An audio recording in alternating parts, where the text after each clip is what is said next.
Everybody, welcome back to the channel. We have Palantir earnings coming up on May 9th. I'm going to do a dedicated video, probably a little bit later today, that I really want you guys to watch. And it's an interactive video because I'm going to be asking them a question, and I want to use the power of this community to upvote my question so that it actually gets chosen. And I want the question to be open source from you guys. So that video will be coming out soon. Definitely remember to watch that video when it comes out, because I really do think there's an actual opportunity for us to get a really good question answered that could be community sourced. So that video will be coming out soon. This video is going to be about Palantir, Defender of Democracies. This is an article that came out about a week ago that I didn't get a chance to go over, written by Bohdan. I'm not even going to try to say the last name. Someone else do it for me. I do not know how to do this. He's a Seeking Alpha article contributor. I haven't read this article yet, so it's going to be very interesting to kind of read it together and understand it a little bit more. But I believe it's a bull case argument. So the summary of this article is that Palantir's defense solutions are going to play a greater role in helping global democracies protect the rules-based order. The war in Europe will lead to an increase in defense spending by global democracies, which is a major upside for Palantir, and Palantir has all the chances to penetrate new markets and sign additional lucrative defense contracts, which will lead to the creation of additional shareholder value in the long run. Look, I would tend to agree with those three summary points before we get into the article. And as you can see, this kind of like picture of Ukraine with the Statue of Liberty there. What we saw in the Ukraine-Russia crisis, which is still ongoing, unfortunately, is that companies have had their entire supply chains, logistics, and operations completely confuzzled. And that is a nice way to put that word. You know, it's been messed up. And governments and democracies have also had a completely new way to think about what's going on with their organizations, right? They've had to understand that there needs to be an emphasis on defense spending, primarily because we need to mitigate something bad when it happens, and we need to know when something bad is going to happen.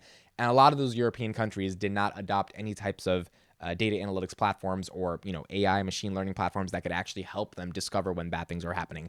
The United States has done that, and that's why the United States has been relatively safe. So the thesis point of this article, which I agree with already, is that, look, the upside for Palantir in defense spending is massive because it is a crazy, chaotic world. And Palantir is a product that is built for those crazy, chaotic times. And what do you do when times are crazy and chaotic? You've got to be able to innovate and actually stop those things. And technology is the great equalizer when it comes to this. Maybe you don't have the biggest military. Maybe you don't have the biggest budget to spend on this and that. But if you have some money to allocate to software and you can implement that software into an organization, whether it's a government or a company, and you can permeate that software into the very fabric of how the institution interacts with the world, it becomes second nature and it becomes intrinsic to that institution to actually be a lot more safer. So let's get into this article. After Russia fully invaded Ukraine in late February, the importance of Palantir's proprietary software solutions to the defense efforts of the Western nations has exponentially increased. While Palantir already has close ties with various defense agencies of Western democracies, the new war in Europe shows that the free world needs to step up and increase its defense spending, as the global stability that all of us enjoyed in the last 3 decades since the end of the Cold War is over. As democracies are looking at ways to expand their defense budgets, Palantir has a unique opportunity to penetrate new markets and help Western democracies, which are its main clients, protect the current rules-based order.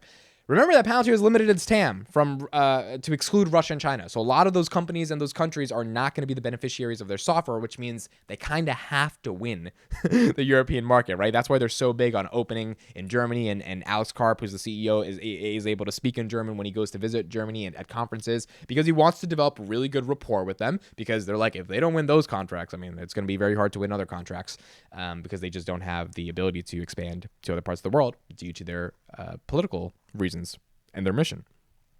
If Palantir seizes those opportunities, it'll significantly improve its top and bottom line performances and will be able to greatly reward shareholders in the long run. I agree with that. Considering this, I continue to be bullish. All right. Welcome to a brave new world. My latest article on Palantir, which was published in mid-February, focused on the company's ability to efficiently provide AI-based software solutions to its defense clients to tackle any foreign threats. As I was preparing to write another article on Palantir, the unimaginable has happened. In the early morning of the 24th of February, I woke up to the sounds of an air raid siren in my hometown in Ukraine. Oh, this guy's in Ukraine. Ah, that makes the article even more interesting. Yeah, I mean, that adds a little bit more perspective here, which meant that the worst has happened and a major war has returned to Europe once again. After more than a month of volunteering, I have once again some free time to update my thesis on Palantir, reiterate its importance to the defense sector, and highlight how the company could be to use the ongoing war to its advantage. That's interesting. So, like, this is someone who's a Palantir shareholder who is writing about Palantir's and its defense and its ability to create defense commitments in a place where it's desperately needed. I mean, that adds a new layer to this article. I did not know that, because when you have someone speaking about it from that perspective, now it gives you a little bit more context of like, this person's not just analyzing, oh, Palantir is a good company and here's like a random reason why. But look, I'm in a place where if we had Palantir, maybe things would be a little bit better, right? Or maybe things would be different.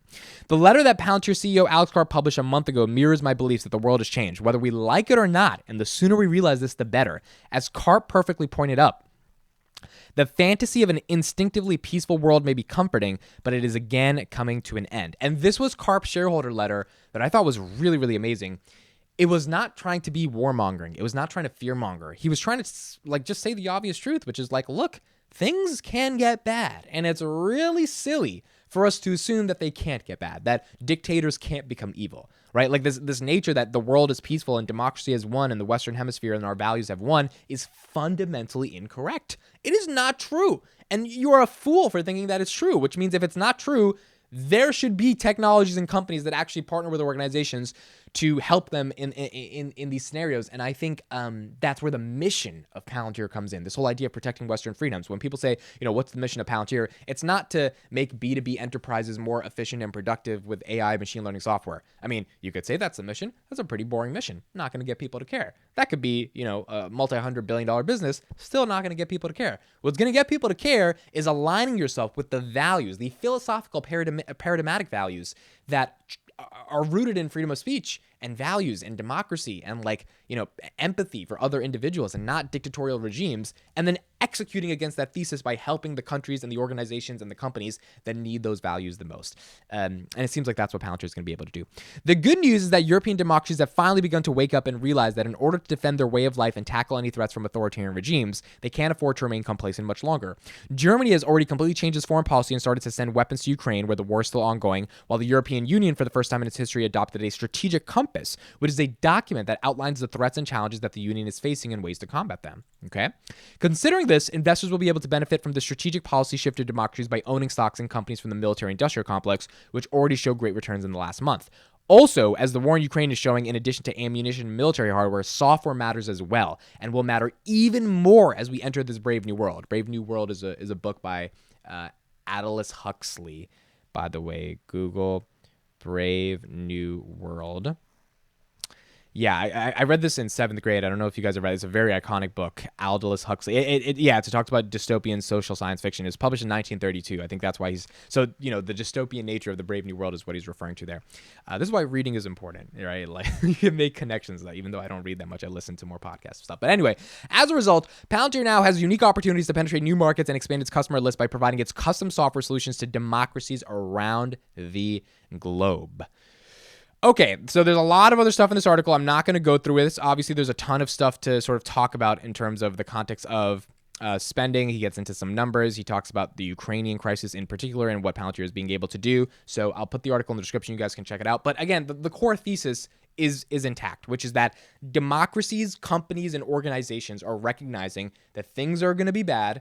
And even if things are not bad right now, they have a chance to become bad. I mean, you can summarize this article, and it's better to be safe than sorry. When things go south, it's way better to be a defender of democracy and have technology that helps you defend democracy versus let your democracy crumble and have someone else take it over. It's kind of the reason, you know, I've been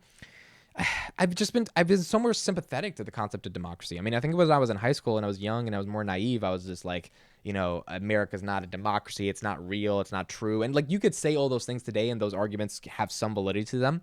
But at the end of the day, it's better than other countries. You know, European countries are better than a lot of other countries that exist in the world. You look at some countries that exist in the Middle East and you see some of the stuff that they do. It's not the nicest stuff. My camera just died out for the last minute. I think it was getting too hot because the words I was spitting were too hot for my camera. So it'll ultimately have to die out because I was spitting hot fire. Anyway, no, the camera was just like, it was burning out. But anyway, that's my point.